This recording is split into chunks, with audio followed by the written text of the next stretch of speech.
We start off with the stellar performance that we witnessed on Dalal Street. What a day, and clearly the saffron surge working in favour, with the Sensex and the Nifty closing at new record highs.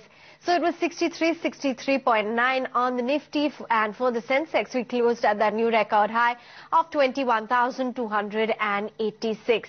And it was a strong support which you witnessed all round, particularly though from the banking sector. Broader markets too shied away. You didn't see that much of a rally coming about, so mild underperformance, just about 0.5% higher. It was clearly the Bank Nifty which fueled the gain, so a very strong rally coming there, up by a good 2%. Capital goods, real estate and power sectors also very strongly in the green.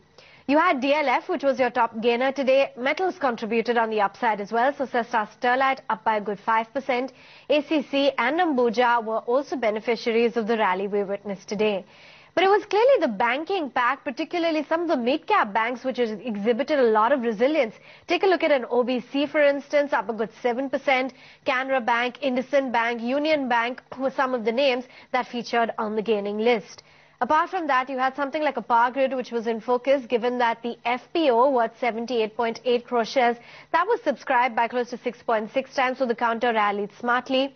KPIT Technologies, the promoters, bought close to 10 lakh shares via the open market, and the counter was exceedingly active in the session. From the banking space, once again, you had Indian Bank. They plan to shell 682 bad loans of SMEs by the end of December, and the total outstanding of these 682 SMEs is at 189 crore rupees. So Indian Bank today was in focus. Crompton Greaves too, as they released 44 lakh shares from pledge. Alstom T&D from the Capcode space got 2 contracts worth 151 crores from GETCO to integrate renewable power in the western grid. You also had a McNally Bharat. It was a 210 crore order for coal handling operations. The counter spiked up a good 4% in intraday trade and tempered off. On the downside, though, very divergent move for something like a Sesta Sterlite, which gained. You had a JSPL which fell pretty much equivalent, so 6% cut coming there. Something like Cipla and Lupin, the defensive basket, really took a back seat in the session. And Tata Steel too saw a cut of just about 0.5%.